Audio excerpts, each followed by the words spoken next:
Volto nesta manhã à palavra de Deus que se encontra na primeira carta do apóstolo Paulo aos Coríntios. Abra comigo no capítulo de número 14, versículo de número 22. Nosso texto para esta manhã, 1 Coríntios 14, estas palavras no versículo 22 de Paulo, de sorte que as línguas são um sinal não para os fiéis, mas para os infiéis. E a profecia não é sinal para os infiéis, mas para os fiéis. Nosso tema nesta manhã é o significado e o propósito do dom de línguas. Nós retornamos às nossas considerações sobre a gloriosa doutrina do Espírito Santo.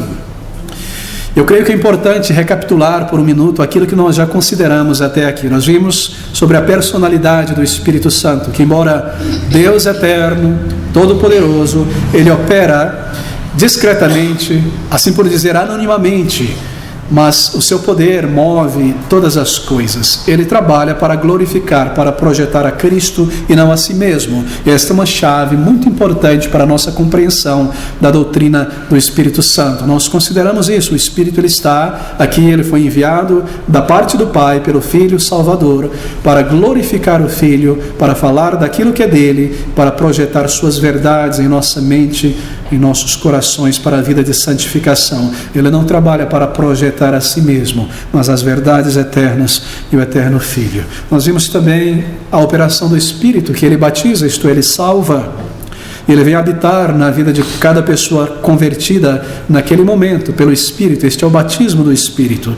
Nós consideramos o encher, a unção do Espírito, que são aquelas capacitações tão necessárias para a vida cristã, para a obra de Deus que está diante de nós a ser realizado. Quando nós faltamos, nós falhamos em energia, em dedicação e muitas vezes consagração. Pela nossa dependência dele, ele supre as nossas necessidades para a obra do Senhor, para o desafio da vida cristã.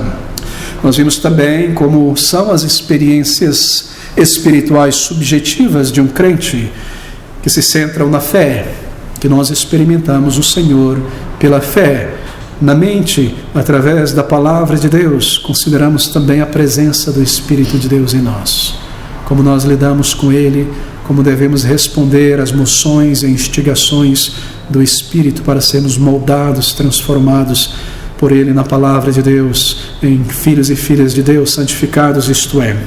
E por fim, queridos irmãos, nós consideramos os dons do Espírito Santo para a igreja de hoje. Quais são esses dons?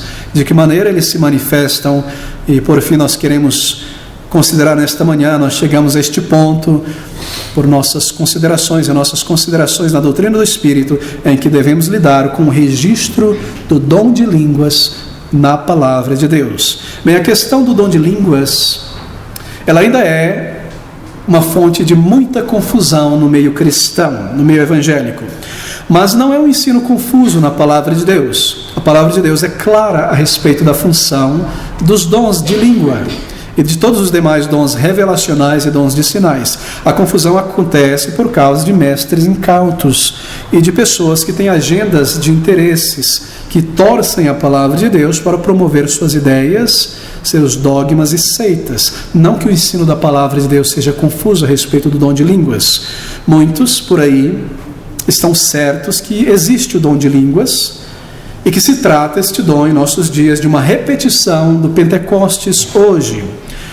Outros já afirmam que aquilo que é chamado, se passa por dons de línguas, é nada mais do que uma manifestação satânica.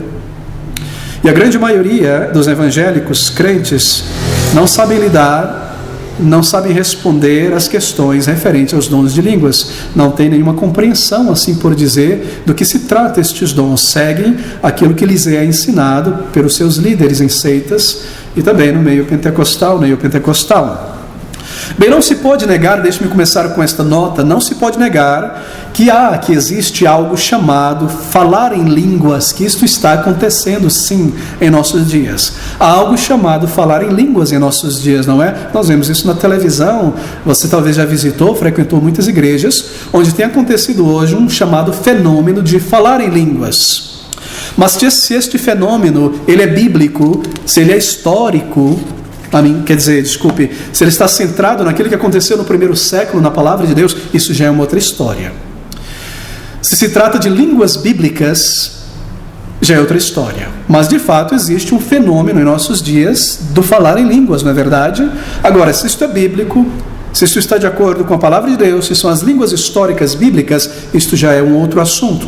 Agora, quando nós afirmamos, meus amigos, que a Bíblia ensina que dons revelacionais e dons de sinais cessaram, e por dons revelacionais eu quero dizer aqueles dons que Deus deu no início da igreja para a revelação da verdade que seria registrada na Bíblia, e por dons de sinais eu quero dizer aqueles que significavam algo, milagres, curas, maravilhas, dons revelacionais e dons de sinais. Quando nós afirmamos que estes dons, sinais e revelacionais cessaram, nós não estamos afirmando que este fenômeno de línguas que acontece em nossos dias, sobretudo no meio pentecostal, neopentecostal, na igreja católica, o meio carismático, que este fenômeno seja movido ou influenciado por algo satânico, algo do tipo. Nós não estamos afirmando isso. Na verdade, essa é uma acusação que os líderes do pentecostalismo e neopentecostalismo lançam sobre nós, igrejas bíblicas históricas, e eles dizem algo do tipo: vocês, povo histórico, povo tradicional, vocês estão dizendo que as nossas línguas, os nossos sinais que nós operamos, que nada disso provém do Espírito. Sabe o que vocês estão dizendo? Na verdade, vocês estão dizendo que tudo isso que nós fazemos, tudo isso que nós estamos operando pelo poder de Satanás. Mas isso não pode ser porque nós amamos a Cristo e nós não temos nenhuma parte com o diabo. Bem, queridos, quando nós afirmamos que esses dons revelacionais e sinais cessaram, nós não estamos inferindo que estas manifestações, entre aspas, atuais, dos dias atuais, são satânicas. Nós não estamos afirmando isso. O que nós estamos afirmando é que essas manifestações de línguas de nossos dias, elas simplesmente não são línguas reais. Elas não são línguas bíblicas, elas não são línguas inspiradas pelo Espírito, elas simplesmente não são reais. Nós não estamos dizendo que elas são reais, mas são promovidas pelo diabo. Não estamos dizendo isso. Nós estamos afirmando que elas simplesmente não são línguas bíblicas, neotestamentárias, não são línguas reais. As manifestações de línguas do meio pentecostal é nada mais do que o fruto da imaginação pentecostal. As manifestações de línguas não são as mesmas das línguas do Novo Testamento. É isso que nós estamos afirmando. Mas nós não estamos fazendo uma afirmação acusatória contra estes queridos irmãos do pentecostalismo e alguns do neopentecostalismo, de que aquilo que eles fazem neste fenômeno de línguas atuais é motivado, ou melhor, o resultado de uma obra satânica. Não estamos afirmando isso. Estamos afirmando que essas línguas simplesmente não são reais. Elas não existem, embora sejam pronunciadas palavras, glossolalia, coisas do tipo, elas não são línguas espirituais bíblicas. Bem, nós também precisamos ser sensíveis, e nós não desejamos ser insensíveis às experiências religiosas das pessoas.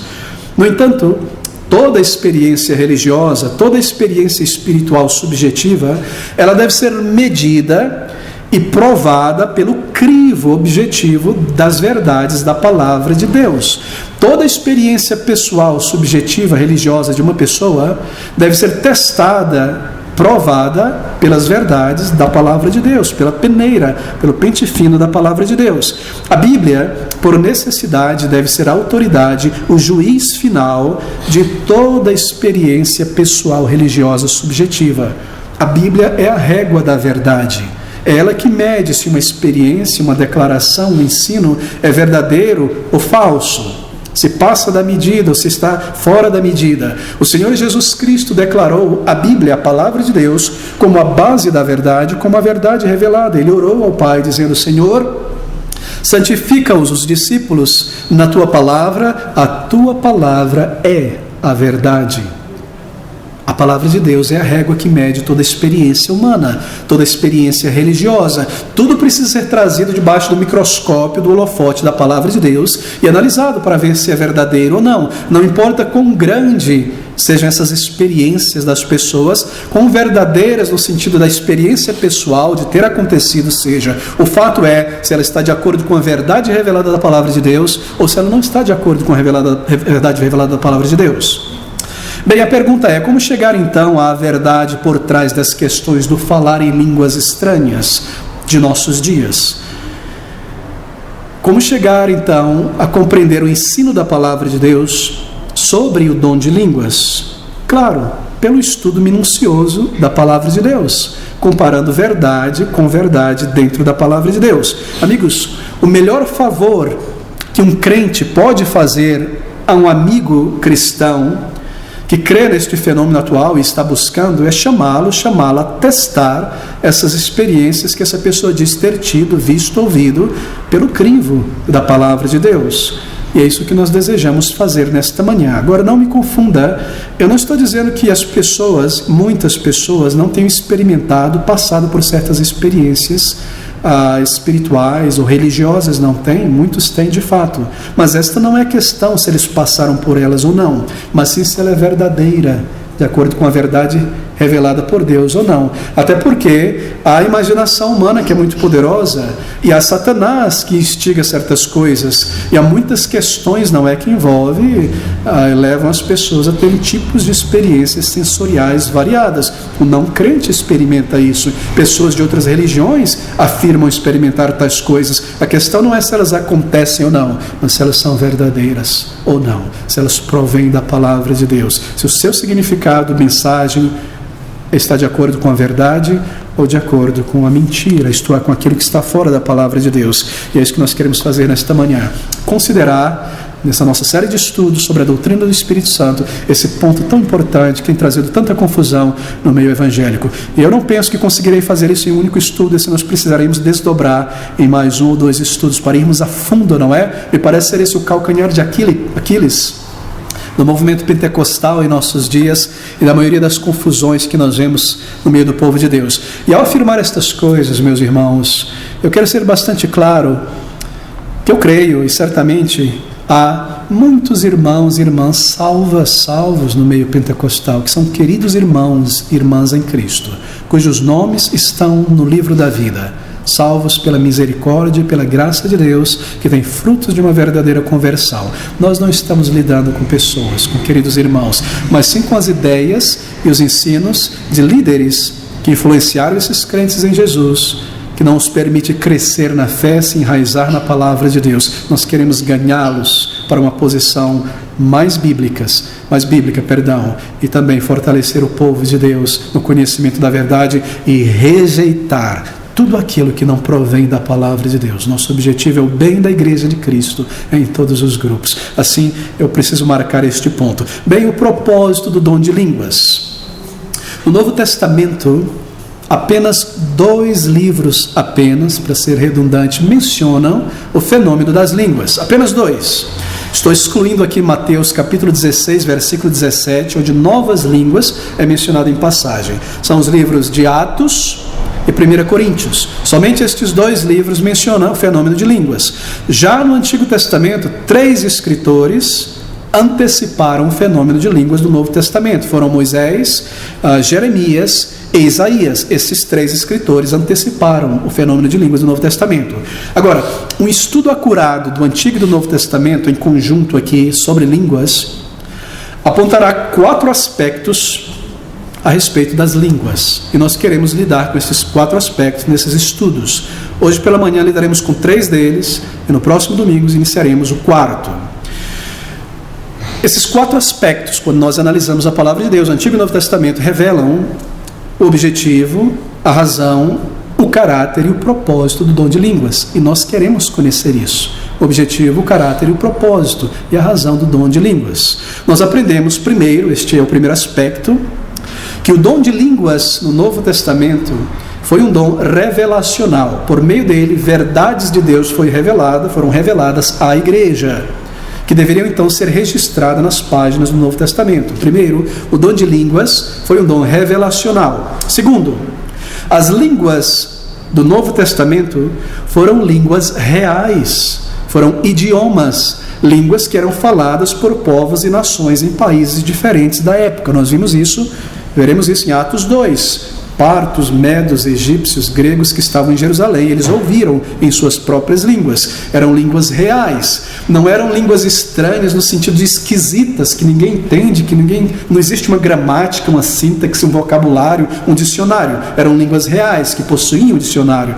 Assim por dizer, uma gramática, uma síntese que poderia ser ensinada para outra pessoa, que as crianças cresciam aprendendo. Essas línguas, dom de línguas, se tratam de línguas reais, não línguas que ninguém consegue entender, que você ouve por aí que não faz sentido algum, que você passa a repetir línguas, você sabe, do tipo Shabalabacampa Ubi e tantas dessas coisas que você ouve em todo lugar, línguas esquisitas ou estranhas. Elas eram línguas estrangeiras, não línguas estranhas no sentido de esquisitas, incompreensíveis, estranho, eu não entendo nada disso, nada do tipo. Esse é o segundo ponto importante, nós veremos isso. O terceiro aspecto que nós aprendemos em um estudo conjunto do Antigo e Novo Testamento é que o dom de línguas do Novo Testamento também foi um sinal que apontava para algo, e por ser um sinal era provisório. Línguas viria ensinando, dizendo algo, que algo estava acontecendo, apontava como um sinal. Em quarto lugar, as línguas do Novo Testamento eram para o benefício público de crentes na igreja e não para o benefício privado, individual de crentes. E nós veremos isso, e esse é um dos aspectos mais afirmados em nossos dias, que línguas é para o meu benefício próprio. Eu oro em línguas e eu sou edificado em espírito, mas não com entendimento. Não, na palavra de Deus, o dom de línguas foi para o benefício de toda a igreja, porque era um dom revelacional, que trazia uma verdade de Deus. Nossa consideração neste estudo será esses três primeiros pontos: dom revelacional, línguas estrangeiras, para o benefício, um sinal, que apontava para uma realidade. Mas antes de lidarmos com estes três pontos, eu gostaria de localizar o tema de línguas na história. Aqueles que creem na manifestação dos dons revelacionais e dons de sinais na igreja, hoje, se divide em dois grupos. Quando você analisa o meio evangélico, que defende a continuidade dos dons revelacionais e de sinais na igreja hoje, ele se divide em dois grupos. Há aquele grupo que crê que os dons revelacionais e sinais nunca cessaram, eles continuam desde o Novo Testamento até hoje. E há ainda um outro grupo que crê que os dons cessaram, sim, mas que eles ressurgiram novamente 19 séculos e meio depois. Você já ouviu falar sobre isso? Talvez haja confusão, não é? Alguns creem que nunca cessou, outros creem que veio um novo derramado do Espírito depois de 19 séculos, uma nova colheita, etc. Então são dois grupos. Aqueles pentecostais, e esse é o título dado àqueles que creem na continuação dos dons revelacionais e de sinais, por isso eu estou utilizando o termo pentecostal ou neopentecostal. Lembre-se que no Brasil, carismático é na Igreja Católica, o pentecostalismo na Igreja Católica Romana.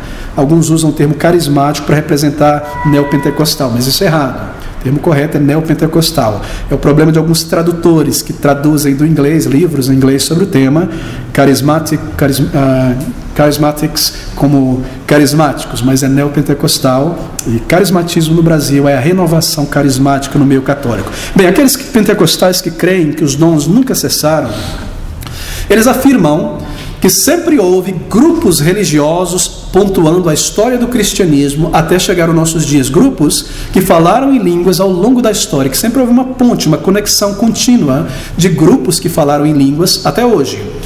E que eles foram os precursores do movimento moderno pentecostal. Eles afirmam isso. Bem, queridos irmãos, deixe-me começar por aqui. Realmente, houveram alguns pouquíssimos grupos que reivindicaram falar línguas estranhas ao longo da história da igreja, nos quais supostamente houve manifestações de línguas. No entanto, todos estes poucos grupos foram considerados pela Igreja do Senhor ao longo da história como grupos hereges. Assim, quando esses grupos pentecostais atuais se colocam na mesma linhagem daqueles hereges, eles se posicionam numa linhagem herege. São várias as evidências bíblicas que os dons de línguas cessaram no período apostólico, muitas. Primeiro, o dom de línguas foi um dom revelacional. E nós já percebemos em nosso estudo passado que toda a revelação de Deus para a igreja, por necessidade, ela cessou, porque foram dons fundacionais, na fundação, no início da igreja. Você coloca a fundação no início, nunca no telhado do prédio. E ali no início da igreja, na fundação da igreja, Deus deu aqueles dons para a revelação, para a autenticação de quem eram os verdadeiros apóstolos. E uma vez que a revelação de Deus foi registrada nas páginas do Novo Testamento, aqueles dons por necessidade cessaram. O período das revelações, dos dons que autenticavam os verdadeiros mensageiros, já passou com a morte dos apóstolos e a conclusão final das Escrituras. Os últimos milagres, irmãos, do Novo Testamento, eles acontecem por volta do ano 58 depois de Cristo, do primeiro século, com as curas, claro, realizadas pelo apóstolo Paulo na ilha de Malta. Aquilo aconteceu por volta do ano 58 do primeiro século. Esses são os últimos milagres registrados na palavra de Deus. De 58, desse período de Paulo, até o ano de 96 do primeiro século, quando o apóstolo João conclui o último livro da Bíblia, que é Apocalipse, nenhum milagre é registrado. O último milagre registrado na palavra de Deus foi Paulo, na ilha de Maltos, por volta do ano 58. Daquela data até a morte de João, até o registro de Apocalipse, nenhum outro milagre é registrado na palavra de Deus. Segundo, é importante também saber que as línguas mencionadas são mencionadas apenas nos primeiros livros do Novo Testamento, em Atos e em 1 Coríntios. Paulo escreveu pelo menos 12 cartas depois de 1 Coríntios. Claro, um debate se 1 Coríntios é a primeira carta de Paulo. Mas Paulo escreveu pelo menos 12 cartas, mas ele não menciona as línguas novamente, além de 1 Coríntios. Tiago nunca mencionou línguas, João nunca mencionou línguas estranhas, nem Judas mencionou línguas estranhas. Línguas aparecem brevemente, somente em Atos, brevemente, e em 1 Coríntios. Isso já nos faz ver algo sobre esse tema, não é? Que não é algo que está percorrendo a Bíblia inteira, todas as igrejas, a língua lágrima, em Jerusalém, Tiago, Antioquia e João. Não. Terceiro, a história da igreja também registra que as línguas estranhas, dom do Espírito, cessaram. É de grande importância saber que o dom de línguas não é mencionado como uma prática das igrejas pelos chamados pais da igreja. Eles não escrevem dizendo que era uma prática.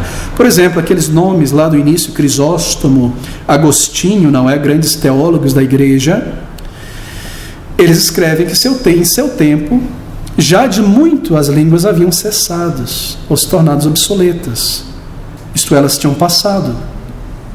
Já no segundo século eles escrevem que as línguas e os dons de sinais revelacionais tinham ficado para trás há muito tempo. Assim, a história da igreja, ela registra que as línguas cessaram.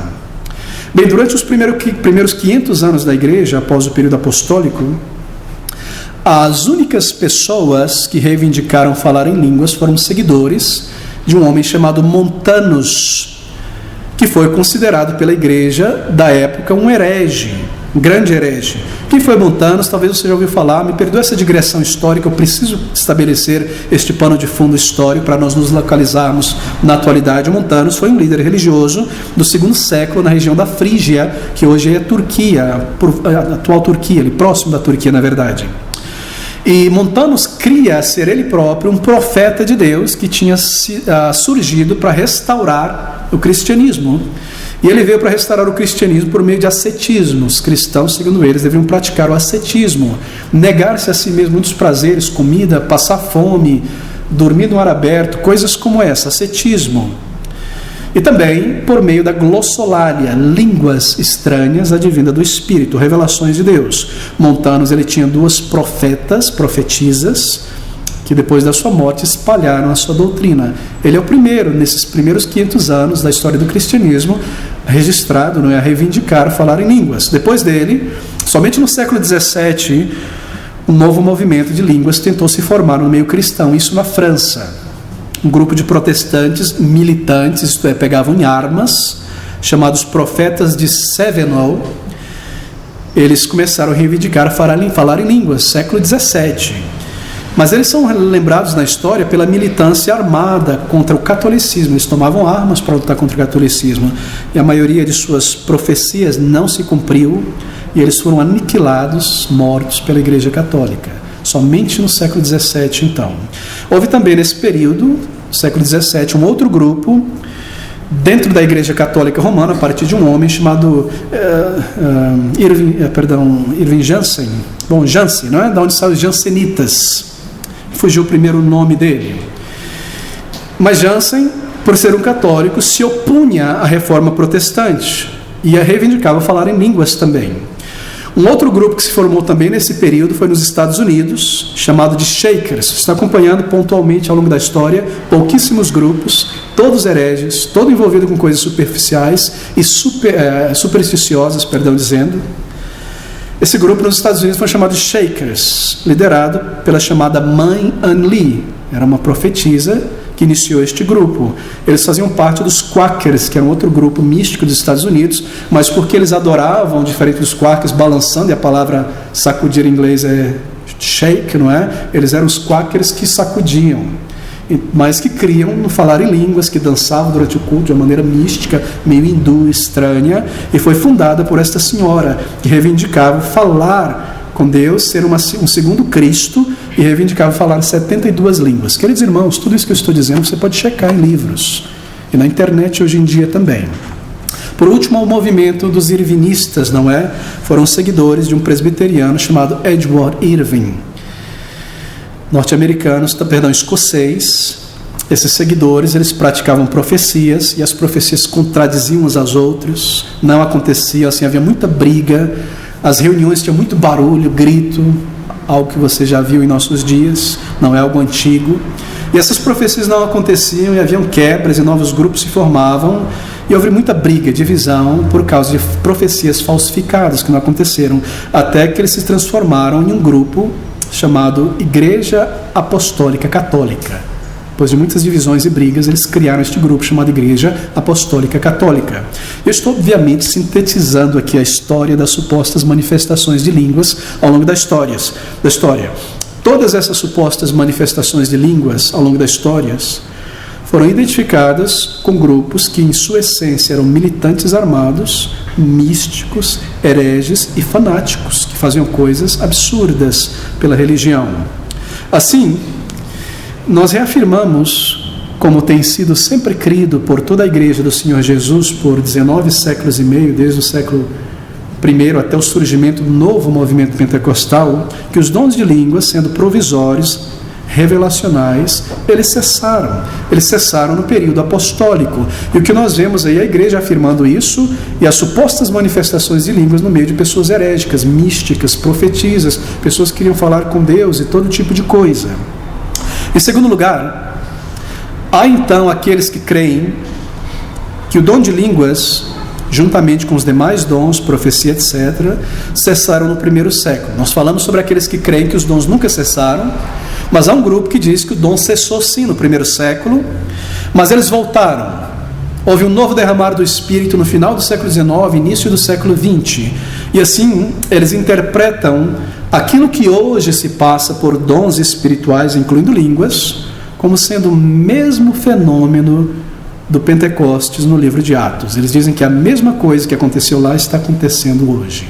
E essa se tornou a maioria dos evangélicos pentecostais em nossos dias. E o texto utilizado por eles para justificar essa teoria, abra comigo, está em Joel capítulo 2, versículo de número 28. Joel capítulo 2, Antigo Testamento, versículo de número 28, logo antes de Amós, depois de Oséias. Eles usam esse texto para reivindicar que o Pentecostes do primeiro século, embora tenha cessado, ele foi derramado novamente hoje, baseado neste versículo de Joel 2, 28. Ouça essas palavras.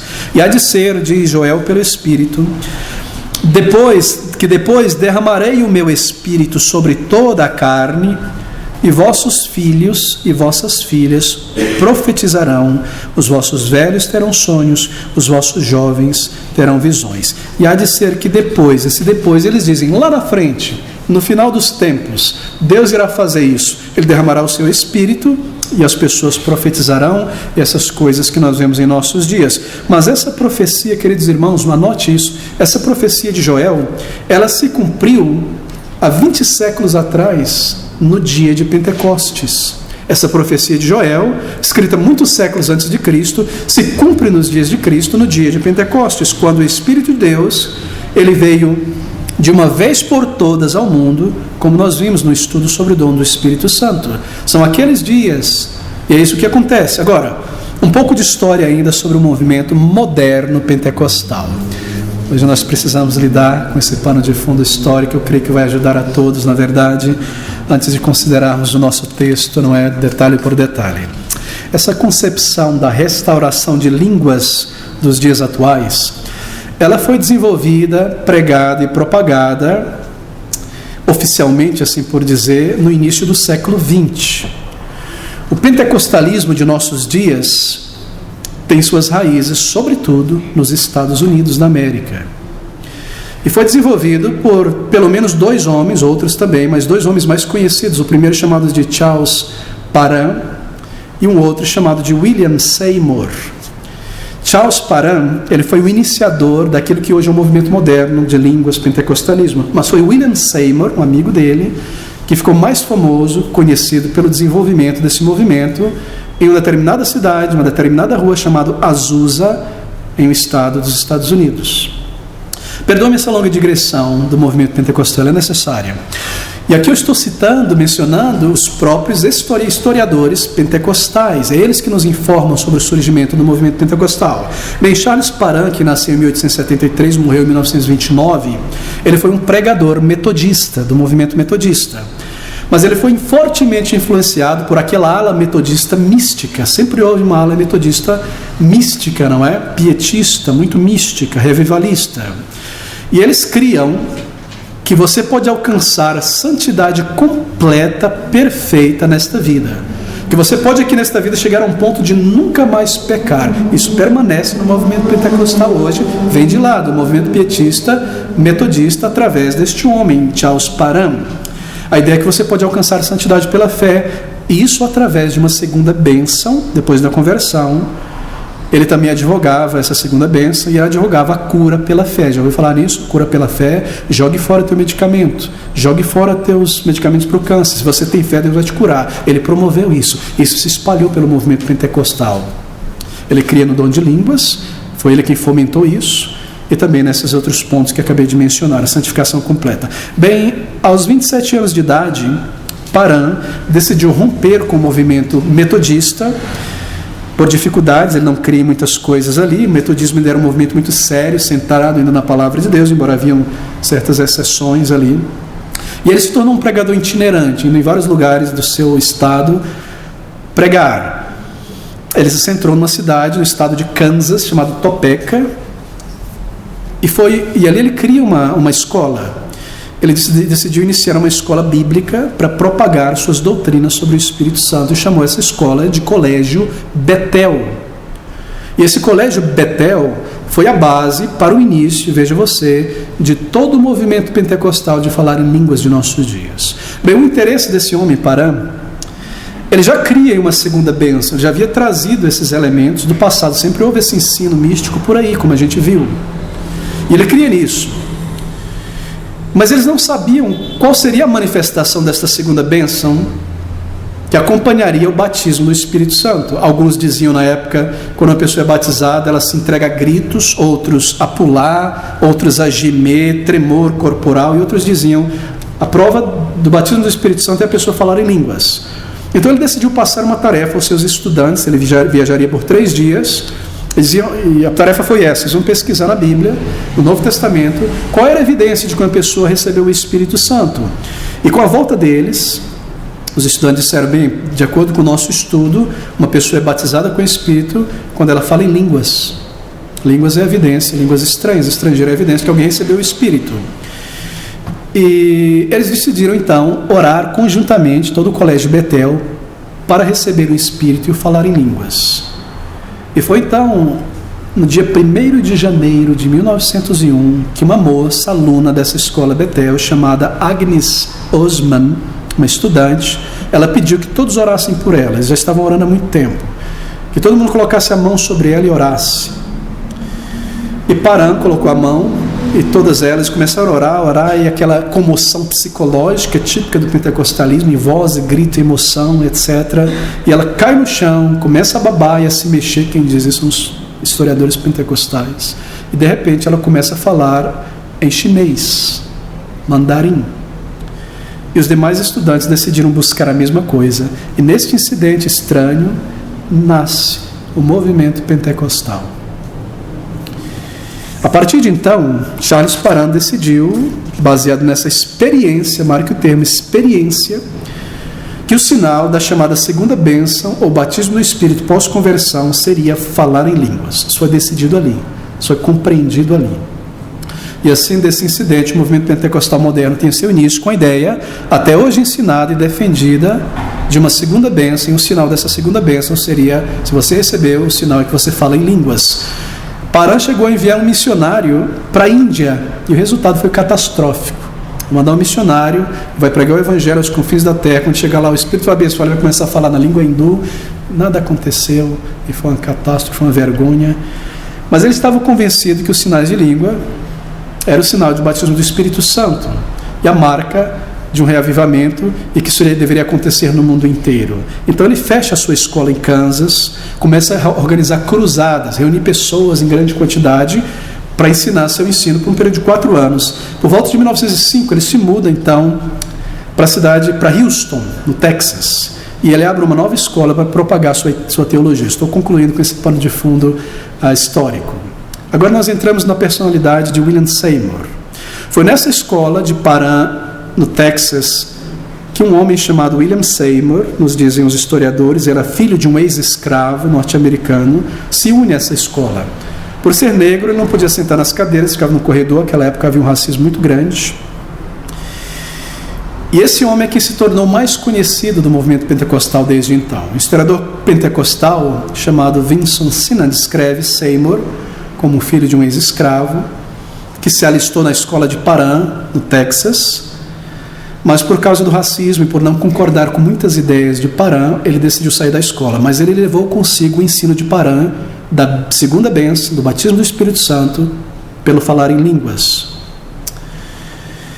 Ele adotou essa doutrina como sinal da segunda bênção. E após ele dizendo buscar por esse batismo e reivindicar ter falado em línguas, ele sai do Texas, vai a Los Angeles, ele aluga uma capela metodista abandonada numa rua chamada Azusa, no número 312, para iniciar os seus encontros, que ele chamou encontros de avivamento. Ele deu o nome àquele encontro de movimento da fé apostólica. Entendeu? Você encontra fotos na internet do local escrito lá, Igreja Apostólica, movimento apostólico. Isso não é novo, não. Começam a se reunir ali pessoas de todos os tipos, falando no Texas, espalhando o seu movimento.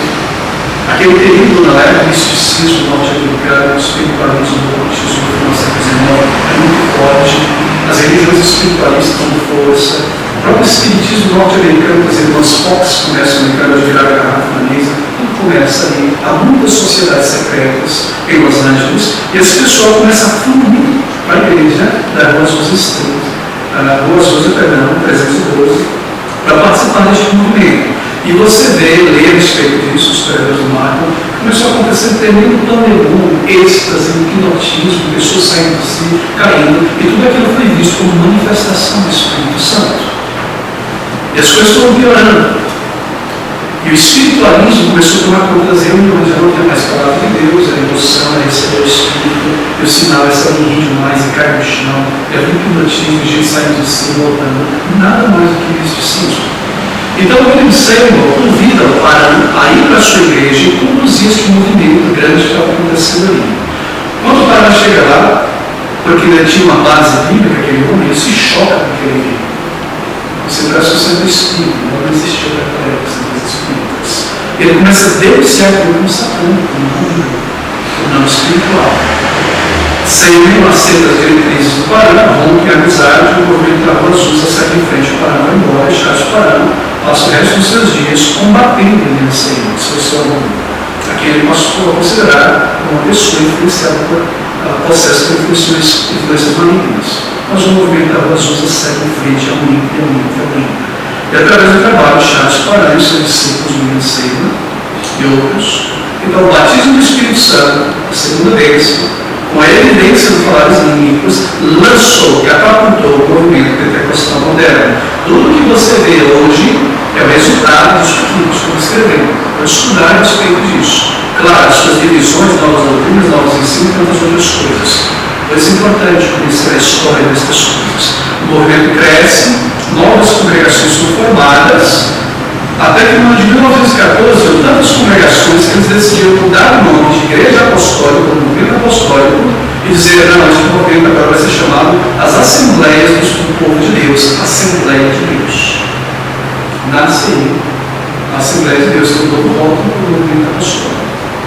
No Brasil, este movimento chega trazido pelos três homens, Gunnar Lindgren e Daniel Decker, suecos, que viviam nos Estados Unidos, passaram pela influência daquele movimento da Azusa, por uma profecia, uma revelação que eles tiveram supostamente deveriam vir para o Brasil e desembarcar em 1910 na cidade de Belém do Pará, segundo uma revelação de Deus. Se diziam batistas, se juntaram à Igreja Batista de Belém do Pará, foram recebidos que esses batistas, ninguém sabia do movimento pentecostal, que estava iniciado outro novo Atlântico, lá em cima dos Estados Unidos. Aqui os batistas receberam esses, eram batistas. Ficaram na igreja, passaram um tempo, até que buscaram acomodação. O pastor da igreja, Henrique Nelson, dessa igreja batista, em 1910, viajou para o Rio de Janeiro. Quando voltou aqui, os dois homens já tinham bagunçado a igreja, ensinado todo tipo de coisa. A igreja achou, eles dois saíram 11 pessoas da igreja para começar o seu próprio movimento da Assembleia de Deus no Brasil. A Assembleia de Deus no Brasil, o movimento pentecostal no Brasil, começa com uma divisão, um racha na igreja.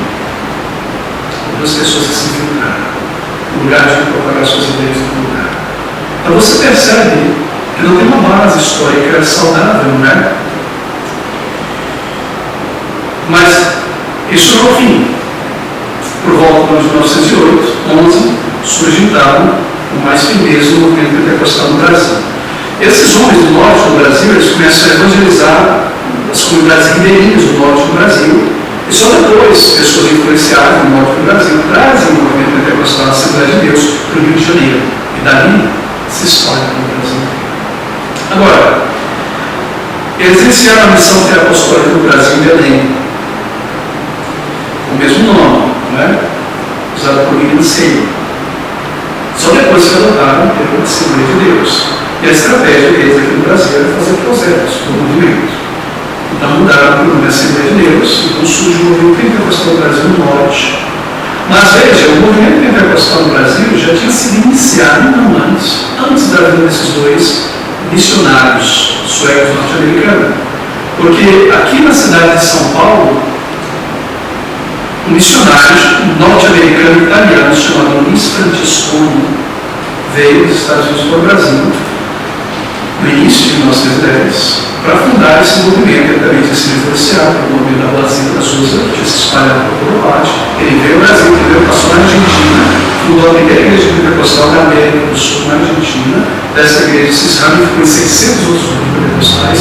Veio para o Brasil em 1910, no Rio Grande do Sul, começou o trabalho dele, no deu certo, veio para a mensagem de morte, veio para São Paulo. Ele, em 1910, fundou a primeira igreja pentecostal do Brasil, chamada Comunidade Cristã do Brasil. Comunidade Cristã.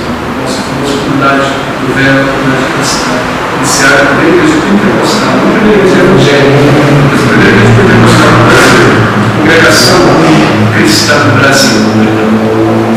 As Assembleias de Deus foram para o norte, imigrantes desceram do Rio de Janeiro nos anos 20, esse movimento se espalha para todo o Brasil, com a propagação da chamada segunda bênção, o batismo do Espírito, caracterizado por línguas, mas tudo começa com a teologia de Charles Parham e as ideias místicas de Seymour nos Estados Unidos.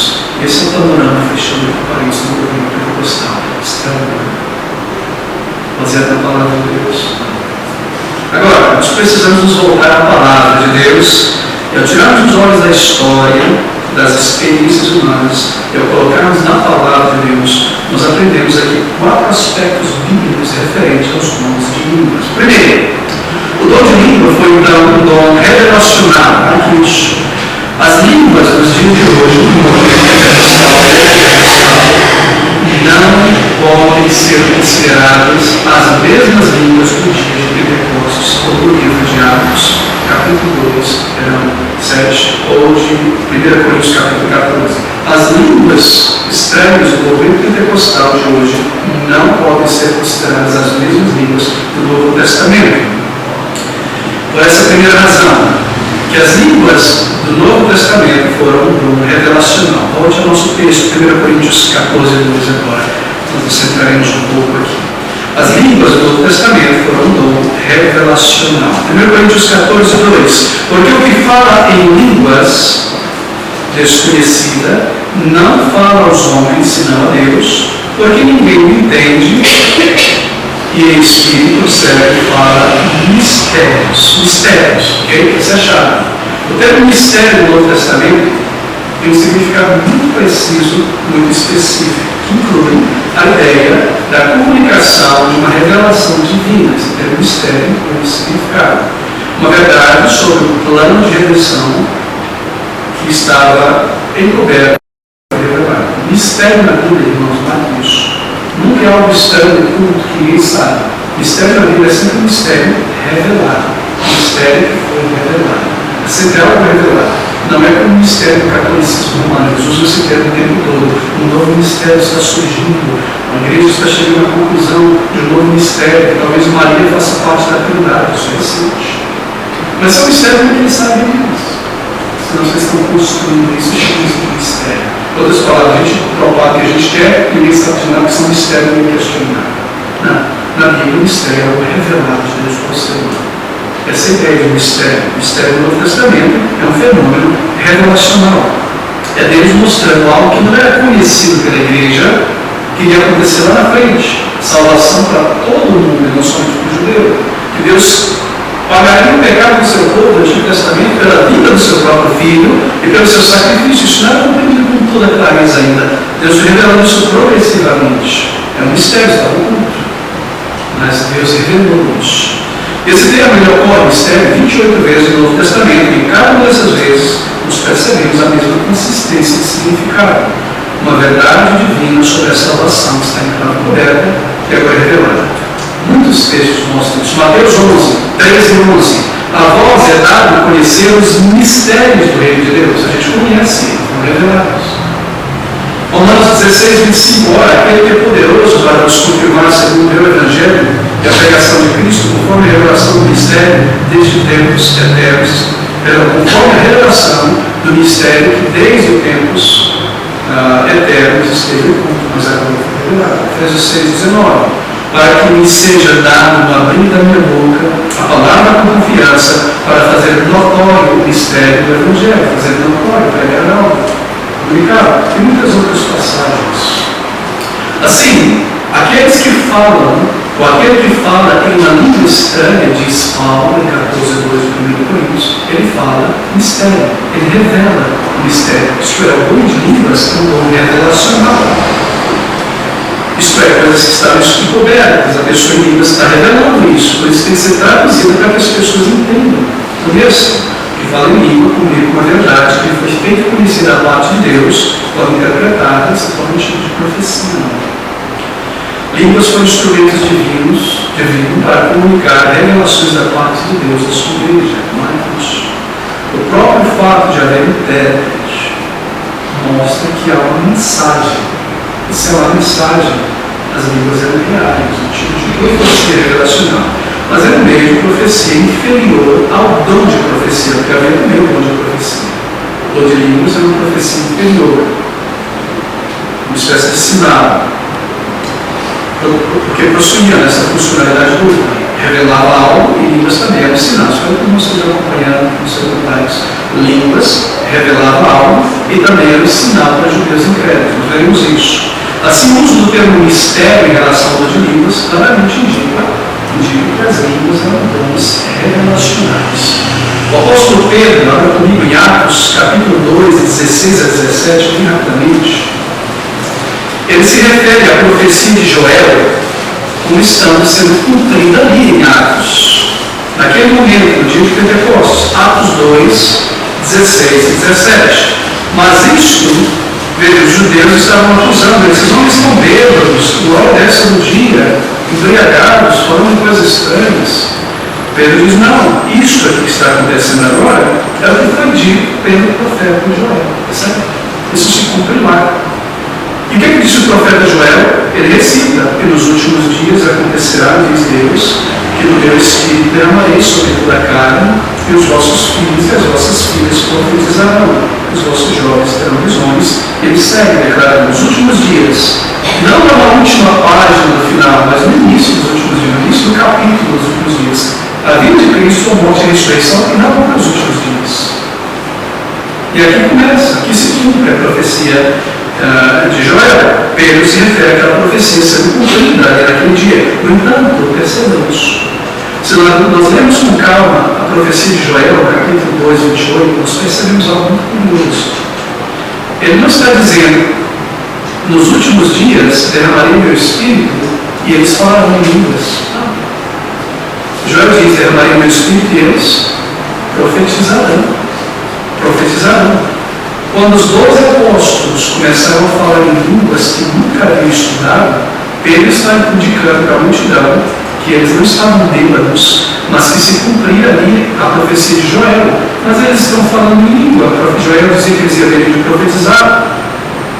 No entanto, o dia de Pentecostes é caracterizado como um grande dia de falar em línguas, não é? Mas Joel disse que eles profetizariam. Será que o apóstolo Pedro está torcendo a profecia de Joel? Claro que não. Será que ele está fazendo com que a profecia de Joel significasse outra coisa naquele dia? Claro que não. A aplicação do apóstolo Pedro, pelo Espírito, da profecia de Joel, com referência a línguas, nos ensina um elemento básico sobre a natureza do dom de línguas. O quê? Que as línguas devem ser consideradas como um tipo de profecia. Joel disse que os profetizariam estão falando em línguas, então línguas são profecias. Eles estão comunicando verdades da parte de Deus. Qual é a verdade? O Evangelho. A mensagem. Eles estão pregando o Evangelho para as pessoas, nas suas próprias línguas. Nós aprendemos que as línguas, ou dom de línguas estrangeiras, é uma forma de profecia por ser um dom revelacional, por necessidade, devemos cessar no primeiro século. Por que línguas como dom revelacional cessaram? Porque toda a revelação de Deus está completa na Bíblia.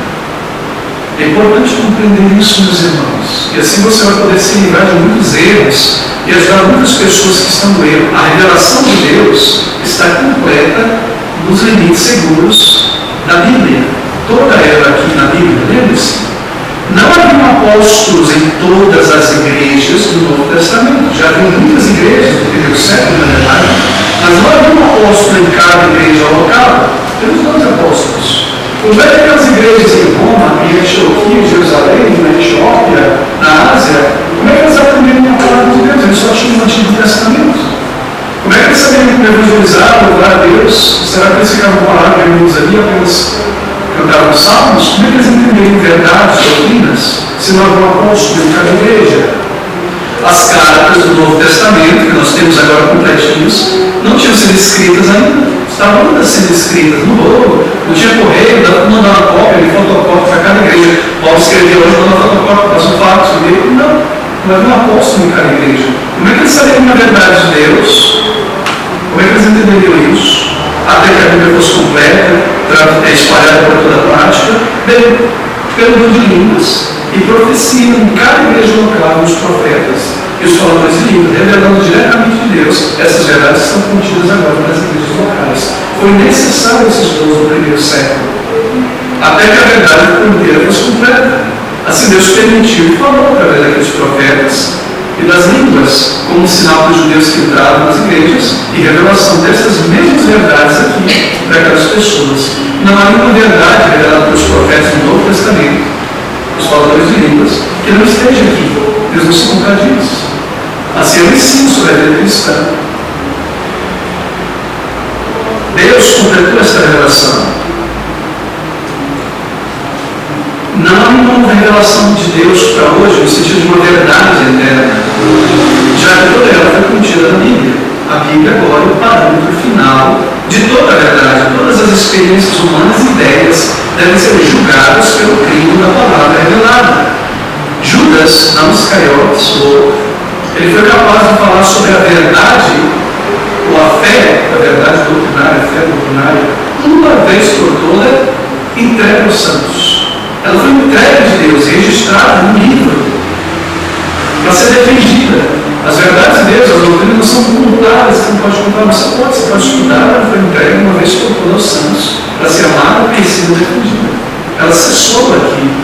Há grandes comandos de advertência na palavra de Deus, para não se adicionar absolutamente nada mais na palavra de Deus. Lá no primeiro livro da Bíblia, primeiro conjunto de Deuteronômio, Moisés diz o seguinte, Deuteronômio 12, versículo de número 32, ele diz, Deuteronômio 12, 32, isso mesmo.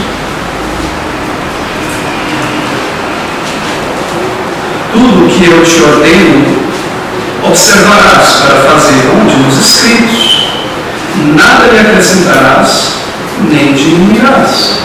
Lá no último livro da Bíblia, em Apocalipse, capítulo 22, há uma advertência, versículo número 19, e se alguém tirar quaisquer coisas da palavra do livro desta profecia, isto é a Bíblia toda, não só Apocalipse, Deus tirará a sua parte do livro da Bíblia da cidade santa.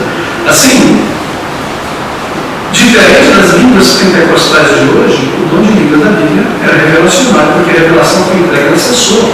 Se alguém se levanta hoje, meus irmãos, e diz, eu tive uma revelação de Deus, então peraí, vamos parar, vamos tomar no e adicionar a Bíblia, porque tem que ser para o mundo inteiro.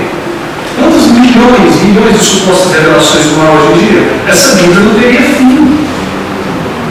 Nós temos um grande problema, que é a verdade, o que não é, o que é falso, o que não é. Você percebe? Deus é tão sábio, tão bom com a gente, que Ele decidiu revelar sua Bíblia, sua verdade toda que nós precisamos conhecer para a salvação da vida cristã até o final, esperança na glória, aqui no livro, contido, limitado, para que todos estudem a interpretação, seja uma pessoa só monge, um sábio apóstolo que vive um monte, ele que interpreta a Bíblia corretamente, na mão de cada um, na palavra de Deus. Não é maravilhoso saber disso? Esse foi o primeiro ponto, línguas, o dom revelacional. O terceiro relacional cessou, de maneira que as línguas atuais não têm qualquer relação com a língua do Novo Testamento. Segundo, as línguas do Novo Testamento, vejam, a primeira vez que eu descobri isso aí foi maravilhoso, caiu uma ficha em mim. Eram línguas de verdade, como o nosso português, hoje não, o português não existisse.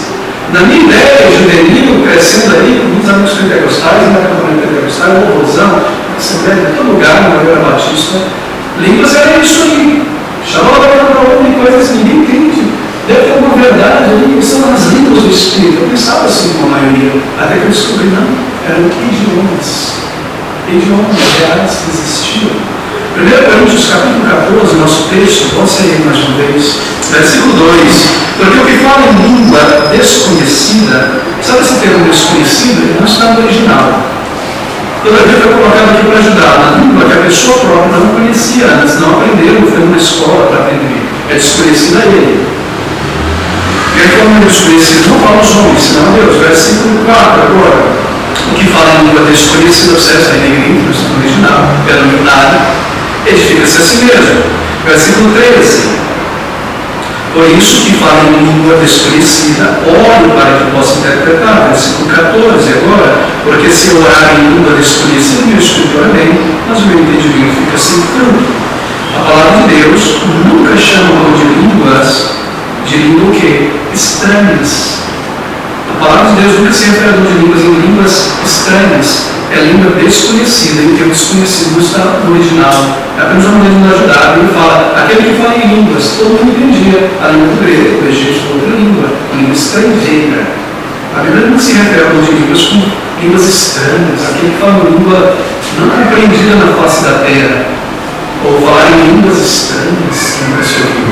Aquele que fala em línguas, idiomas. Agora veja outros textos que provam esse ponto. Atos capítulo 2, abra comigo, versículo de número 4. Atos 2, 4. E todos foram cheios do Espírito Santo e começaram a falar noutras línguas, conforme o Espírito nos concedia que falassem. Noutras línguas, de outros povos. Versículo 6. E quando aquele som ocorreu, ajuntou-se uma multidão e estava confusa. O que está acontecendo? porque cada um da multidão os ouvia os apóstolos falar na sua própria língua. Nós sabemos que essas pessoas vinham de outras nações, cada um os ouviu falando suas próprias línguas, e não são estranhos. Lucas, que escreveu Atos, estava dizendo que cada um os ouvia falar, são estranhos, não compreensam nas próprias línguas deles. Versículos 7 e 8. E todos pasmavam e se maravilhavam, dizendo uns aos outros: pois que é isso? Não são eles galileus, todos esses homens, que estão falando, que eles estão dizendo assim, estão fazendo chacota com os apóstolos. Não são esses homens aí lá de Nazaré, lá de Tangará da Serra, do interior? Como é que eles aprenderam idiomas que só se aprende na faculdade, aqui em Jerusalém? Não são eles do interior? Que isso? De repente eles começam a falar em grego, em cóptico, em persa. Todos pasmaram, se maravilharam uns aos outros. Pois que é, nós somos galileus, todos esses homens que estão falando, como, pois, os ouvimos cada um na nossa própria língua em que somos nascidos, partos, medos, elamitas, os que habitam na Mesopotâmia, Judéia, Capadócia, Ponto, Ásia, Frígia, Panfilha, Egito, partes da Líbia, junto a Cirene, forasteiros romanos, latim, tanto judeus quanto prosélitos. Estava dizendo assim, se fosse hoje, como é que esses apóstolos aí aprenderam a falar as nossas línguas?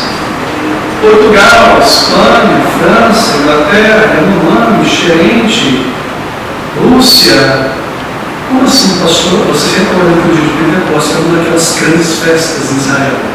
E os judeus de várias partes do mundo, ou filhos de judeu, simpatizantes do judaísmo, vinham para Jerusalém, migravam, iam para lá naquele período para adorar pessoas de todas as línguas. E que eles estão dizendo, o dom de línguas daquele dia foi o dom de um idioma real. Por que, pastor? Para que eles ouvissem a pregação do Evangelho nas suas próprias línguas. O Evangelho agora é para o mundo inteiro, não somente centrado em uma língua de Israel somente. Nós veremos isso no versículo 9 e 11. Aqui a lista completa. Lucas descreve os países e as suas várias línguas. Ali presente pelo menos 15 línguas diferentes. Os discípulos, pelo dom do Espírito, falavam línguas estrangeiras. As línguas do Espírito em todo o Novo Testamento e no Antigo se referem a línguas reais. Eles revelaram o mistério de Deus, pregando a eles Cristo Jesus. Antes, salvação, judeu é o povo de Deus. Eles não entendiam, judeus, que salvação para o mundo inteiro é um mistério que está sendo revelado ali. Revelação. Pregar o Evangelho, as duas mãos do Messias, lá de Joel, a toda a criatura. Eles entenderam. E os judeus entenderam. Eles rejeitaram o seu Salvador, um sinal para eles também. Nós veremos isso. As línguas tratadas por Paulo, aqui em 1 Coríntios, foram idiomas. As línguas tratadas por Pedro, em Atos 10, 47, foram idiomas. Foram também o mesmo tipo de língua estrangeira de Pentecostes. Atos 2, versículo 4, Lucas fala sobre outras línguas. Em 1 Coríntios 14, 21, nosso texto, Paulo também fala sobre outras línguas. E a construção aqui do original grego, em ambos os casos, em Atos como em 1 Coríntios, é quase idêntico. A palavra grega é a palavra glossa.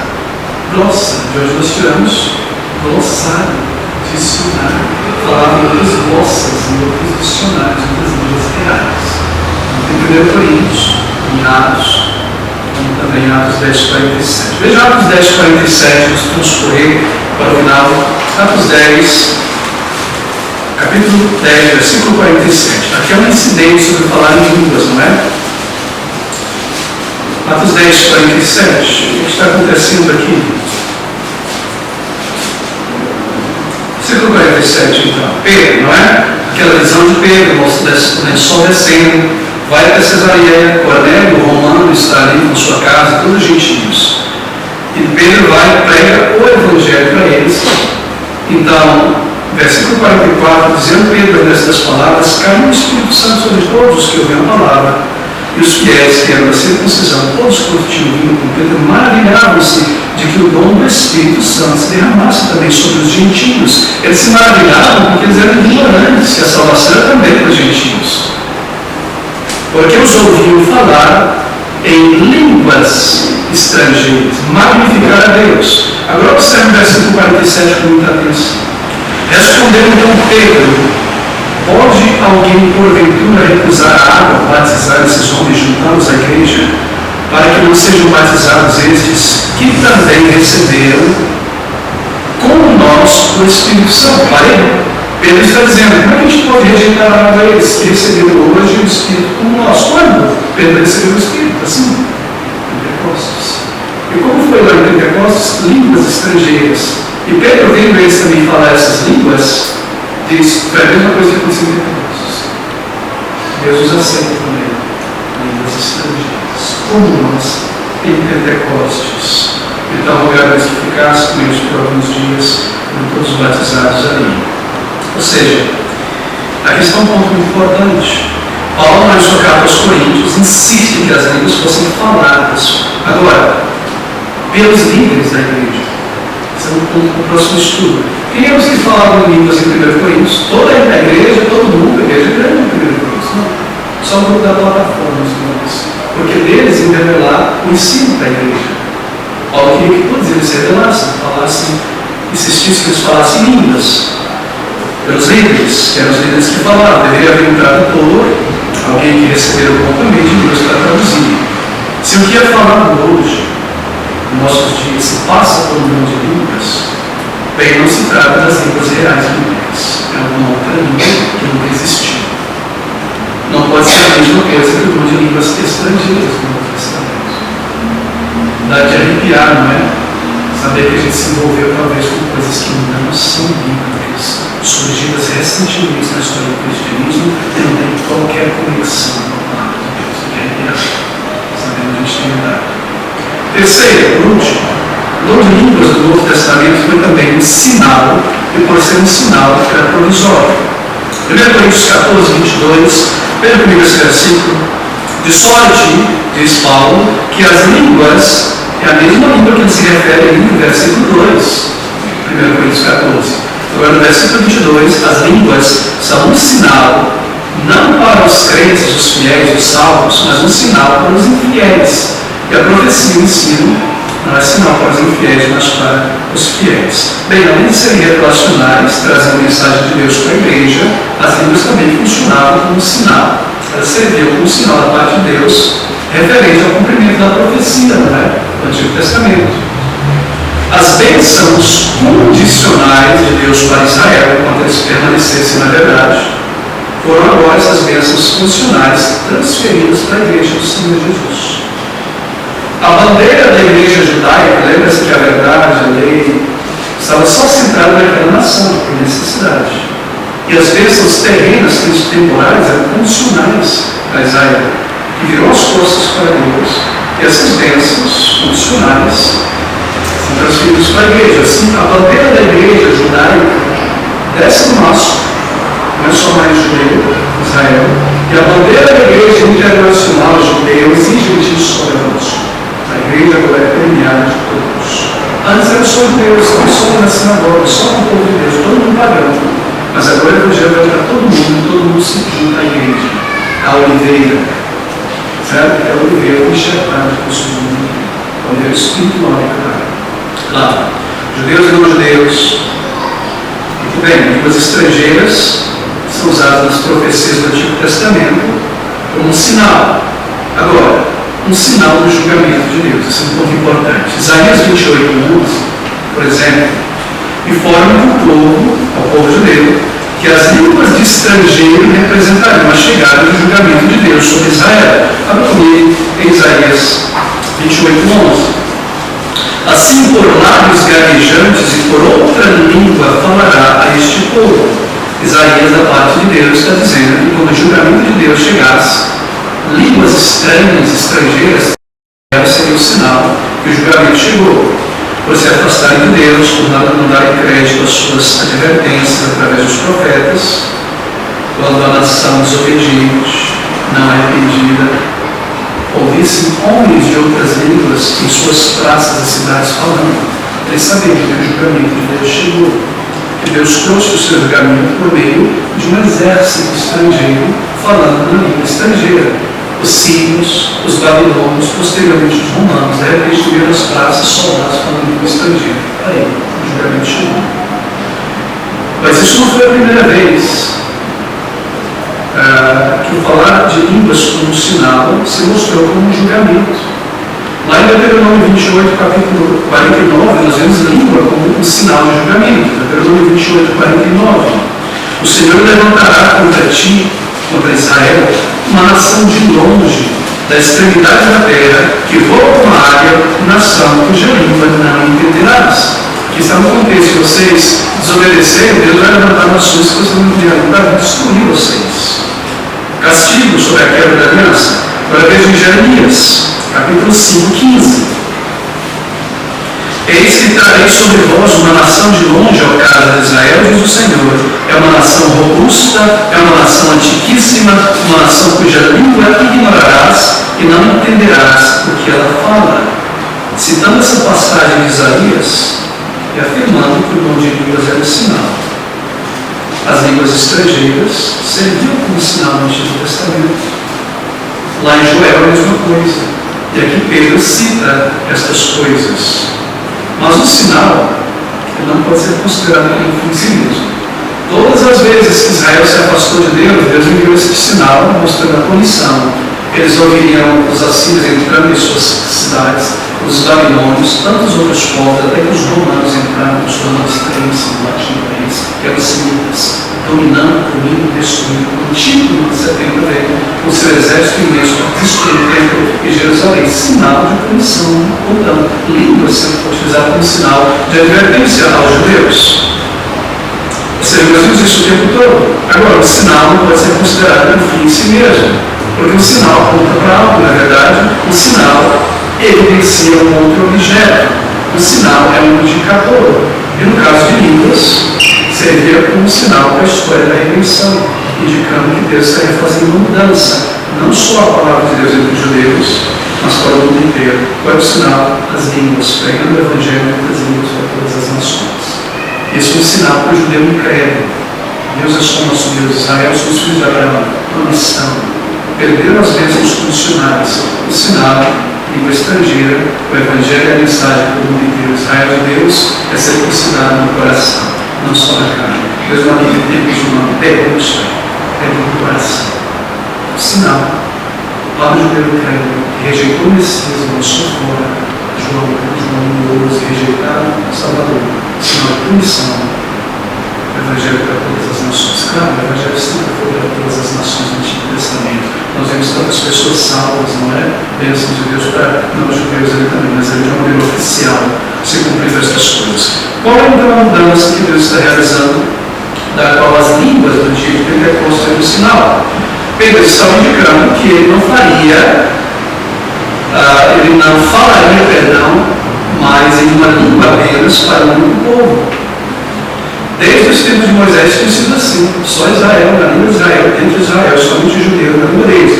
Mas agora, pelo mundo de línguas estrangeiras, em Pentecostes, Deus indica que a sua mensagem, Ele deseja falar em muitas línguas, para todas as pessoas. Por quê? Porque Deus amou o mundo de tal maneira.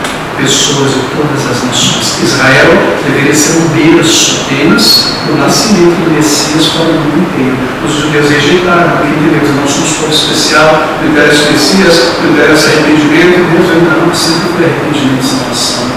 Sempre foi pela fé. Eu chamei Abraão antes dele ser judeu, antes da circuncisão. Eu salvei pessoas antes de Israel existir. Sempre foi uma promessa para o mundo inteiro, a semente da mulher, até a vida do Messias. É isso que ele está fazendo com o dom de línguas, um sinal para o judeu incrédulo.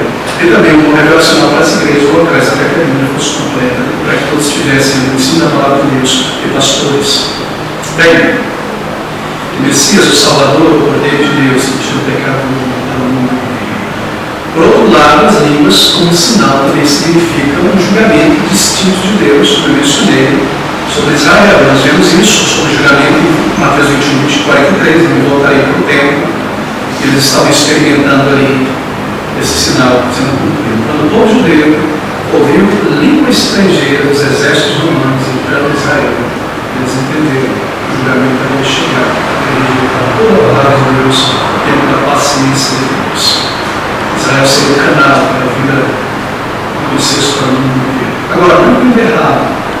Não é que Deus rejeitou os judeus, claro que não. Salvação também para eles. Paulo diz: veja, eu sou judeu, nós somos judeus, Deus me salvou, Deus não rejeitou completamente Israel, igual que ele destruiu a nação. Certo? Ele salvou pessoas no mundo inteiro, os judeus também. A maioria dos primeiros conversos foram judeus, os apóstolos também. Deus nunca rejeitou os seus eleitos, o verdadeiro Israel de Deus, entre os judeus, entre brasileiros, entre empresas, entre todas as nações. Senão a questão é a nação. Ele pode jogar a nação de Deus agora um povo espiritual, um povo adquirido por Deus. Bem, o que estão fazendo então os pentecostais de hoje com suas línguas estranhas? Que não são bíblicas, que não são línguas nenhuma, trazendo de volta o sinal de coisas que já se cumpriram. É como alguém que vai para outra cidade, a placa, o sinal dizendo cidade tal, 300 quilômetros. A cidade é a realidade. Você chegou na cidade, você não precisa da placa. O que os pentecostais estão fazendo é buscar a placa de volta para a realidade. Línguas que foram sinais de revelação quando a Bíblia foi inteiramente revelada. E o sinal para os judeus que se cumpriu. Você não carrega a placa em cima do carro para ir para a realidade. Você deixa ela para trás e chega na realidade. A realidade é hoje o Salvador para o mundo inteiro. Ela já é pregada em muitas línguas. A realidade que já chegou. Isso é um anacronismo, não é? A pessoa que diz que tais línguas praticadas hoje merece o título de línguas bíblicas, é uma pessoa que vai ser um documento de ignorância bíblica. Que são derramados no Espírito, é ignorância bíblica tremenda. O Espírito deveria ser derramado uma vez só, no dia de Pentecostes, depois da morte e ressurreição de Cristo, as primícias. O novo derramado em Cristo precisa ser crucificado de novo. O Espírito descer de novo. O Espírito não é dado por medida. O Salvador, o Filho, enviou o ajudador para estar conosco até o final. Esse é o batismo do Espírito. Esse é o significado do sinal de línguas. É uma característica inerente ao sinal que a sua natureza é temporária, é limitada. Aponta para uma realidade. Esse que o movimento pentecostal, o pentecostal está fazendo, está trazendo o sinal dos dias presentes, quando a realidade já chegou. O sinal temporário. Para que o mundo não começasse a presumir que o cristianismo era uma religião intrinsecamente judaica, só para judeu. Deus espalhou os judeus para o mundo inteiro. Destrói Jerusalém, o povo dele vai embora. Não é só Jerusalém, Jerusalém e Samaria, os confins da terra, eles estavam muito confortáveis ali. Nós vamos se espalhar, pregando todas as línguas. Para que ninguém dissesse, essa é uma religião só judaica, não, como o islamismo, que é árabe, não é cuidado, árabe, tem guarda, o cristianismo é uma mensagem de Deus para toda a humanidade. Embora usou o berço de Israel, no contexto geográfico, os apóstolos judeus, é necessário que fosse um povo, fosse uma região, uma língua. O povo que Deus chamou para aquele período. Todas as pessoas podem participar, então, igualmente, do estabelecimento de Deus, no dia de Pentecostes, falou em muitas línguas, para que todos pudessem ouvir, que todos são chamados ao arrependimento e à fé no Salvador. Todos são chamados ao reino de Deus. O cristianismo não seria uma religião exclusivamente judaica. Assim, o sinal, as línguas, o sinal de transição entre o Antigo e o Novo Testamento. O sinal já cumprido. Propósito de línguas. Eu sei que eu taxei os irmãos em demasia hoje, mas foi necessário esse plano de fundo para nós continuarmos agora versículo por versículo, no capítulo 14 do próximo livro. Propósito de línguas. Dom revelacional. Mistérios antes encobertos, revelando as igrejas locais. Línguas estrangeiras, idiomas reais, não línguas estranhas ou esquisitas. E um sinal transitório, de julgamento, de um período de transição do período do Novo Testamento. O Senhor nos ajude a tesourar essas verdades, não mais sermos levados por ventos emocionalistas de doutrinas, que ajudaram as pessoas a se firmarem na fé, uma vez por todas entregues aos santos. Para os santos